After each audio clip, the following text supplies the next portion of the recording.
সৈকত, আমার কি মনে হয় জানো তো, তোমার ওখানে না যাওয়াই বেশি ভালো হবে। তুমি এতটা রিস্ক নিও না। না না দাদা, গিয়েই দেখি না কি হয় না হয়। আমার আবার ওইসব বেশি ভয় টয় নেই কিছুতে। আরে কোথাকার কোন ভুয়ো ফোন, ওসব তুমি বাদ দাও তো। ওইটাকে এত সিরিয়াস নিচ্ছ কেন? এই সাংবাদিকতার প্রফেশনে এইগুলো একটু মেনটেন করে চলতে হবে। আমি তোমার বস বলে বলছি না সৈকত, ব্যাপারটা রিস্কি হয়ে যায়। ওইসব জায়গায় কিন্তু খবর করতে কেউ যেতে চায় না, আর তুমি সেই রিস্কটা নিচ্ছ। তোমার লাইফ রিস্কও থাকতে পারে। কিসের কোন পৈতৃক সম্পত্তি, এখন সেই সব পুরনো কেচ্ছা বের করতে হবে? এগুলো তুমি পারবে? দেখো, ভেবে দেখো আরেকবার।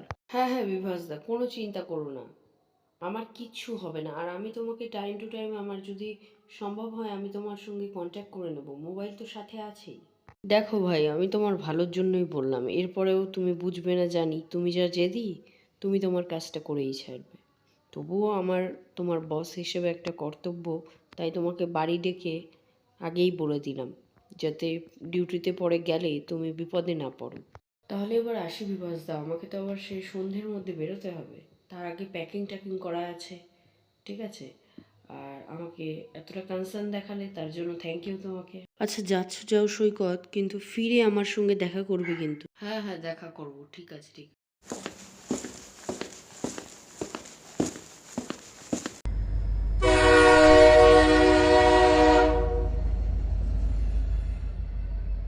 ট্রেনটা ঠিক সময় মতোই এসে পৌঁছালো, কিন্তু আশেপাশে তো কাউকে দেখতে পাচ্ছি না।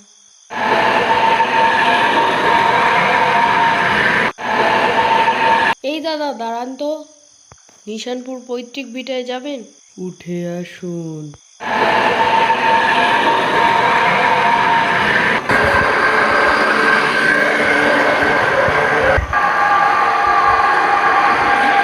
নীলবাবু চলে এসছে আপনার পৈতৃক ভিটায়। তবে এখানে বেশি রাত না করাই ভালো, যত তাড়াতাড়ি পারেন ফিরে যান। আচ্ছা, এই তাহলে পৈতৃক ভিটা। একটু উপরে উঠে দেখতে হচ্ছে ব্যাপারটা।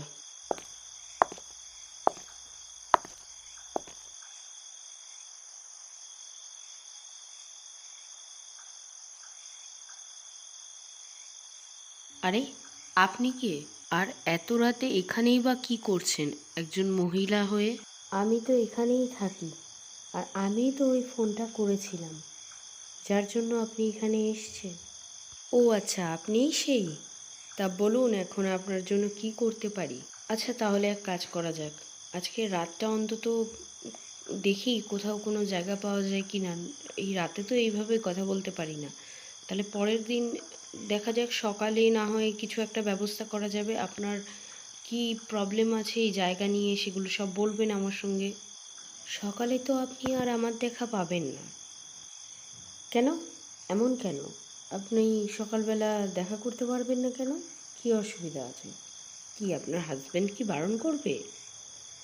না না, আমার সঙ্গে খুলে কথা বলতে পারেন। আপনার যদি সমস্যা থাকে তাহলে আমি ব্যবস্থা করব। দরকার পড়লে লোক ডাকবো ফোন করে। দেখুন, এই নিশানপুরের পৈতৃক সম্পত্তি নিয়ে আমি অনেক কথা শুনেছি। অনেকেই এখানে আসতে চাইছিল না, এমনকি আমার বস যে আছে বিভাস দা, উনিও বারণ করছিলেন। তা সত্ত্বেও আমি এসেছি, তাই কাজটা করেই যাব। আপনার কোনো চিন্তার কারণ নেই, আমাকে ভরসা করতে পারেন। এ কি, বিভাস দার কথা শুনে আপনার এমন মুখের পরিবর্তন হলো কেন? না না না, কোনো বিভাস টিভাস কাউকে আমি চিনি না। আপনি যে বিভাসদাকে চিনেন, এটা তো আমি একবারও বলিনি। না, মানে এমনি মনে হলো তাই বললাম। আমার কেন জানি না মনে হচ্ছে আপনি আমার থেকে কিছু আড়াল করার চেষ্টা করছেন। আর যতই বলুন, রাত তো অনেক হয়েছে, এভাবে কিন্তু বেশিক্ষণ কথা বলা সম্ভব হবে না। ঠিক আছে, আপনি এখানে একটু অপেক্ষা করুন, আমি এক্ষুনি আসছি।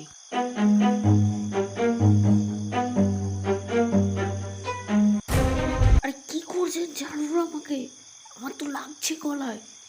আরে করছেনটা কি? পুরোই দেখি সারা মুখ, গালে বিভৎস কাটার দাগ, রক্ত ঝরছে। আমি তখনই বুঝে গেছি এ মানুষ নয়, এ নরপিশাচিনী। আমি নরপিশাচিনীর খপ্পরে পড়েছি। আমি ঠিক করলাম এখান থেকে দৌড়ে পালাতেই হবে। তারপর আমি একটু ঠান্ডা মাথায় ভাবলাম যে এই মেয়েটা হঠাৎ আক্রমণাত্মক হয়ে উঠলো কি করে। বিভাসদার নাম শোনার পর থেকেই এরকম করছে, কিছু তো একটা ব্যাপার আছে।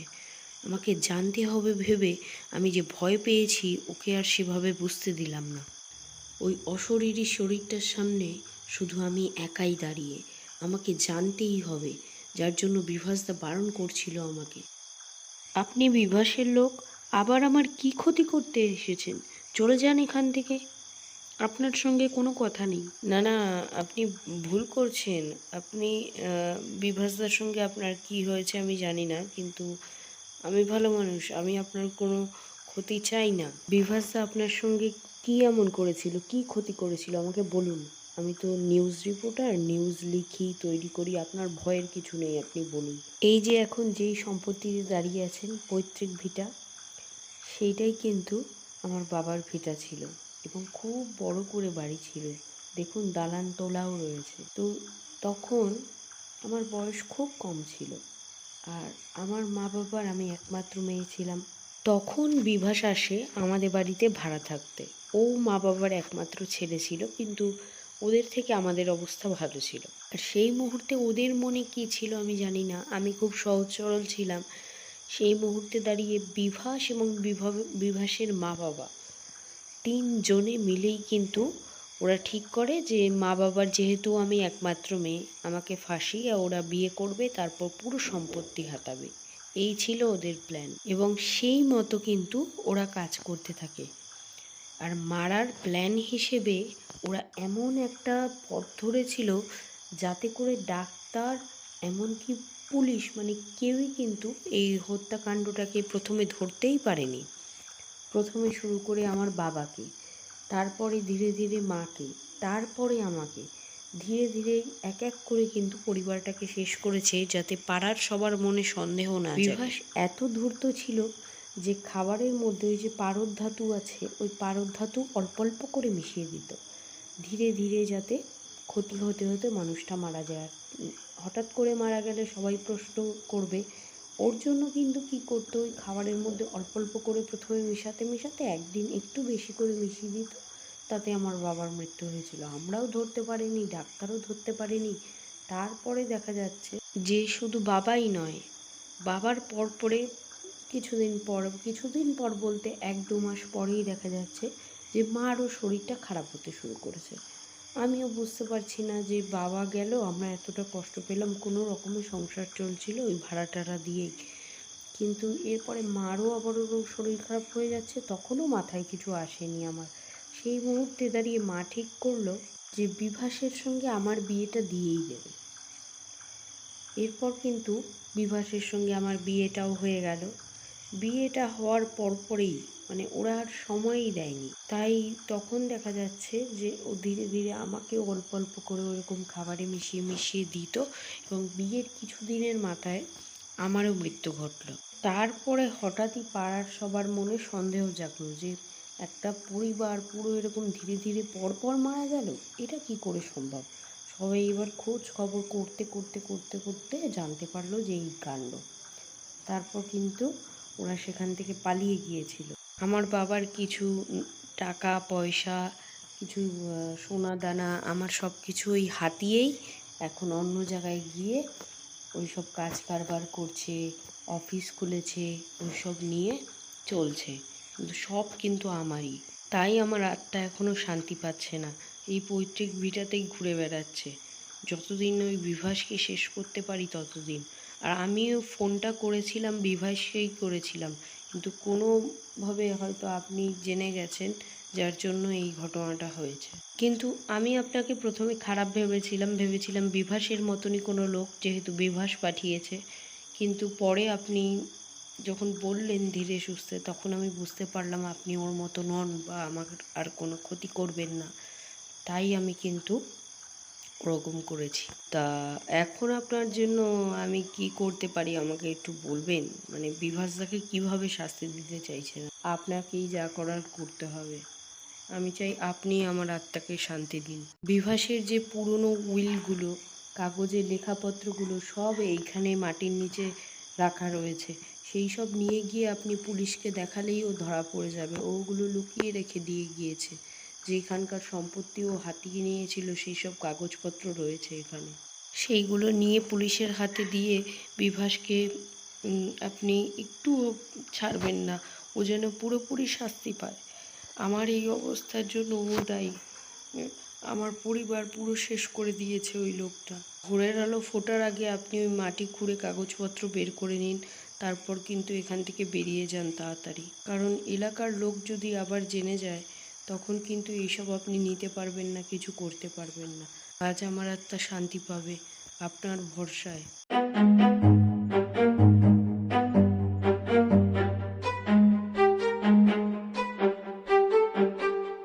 এই তো কাগজগুলো পেয়ে গেছি।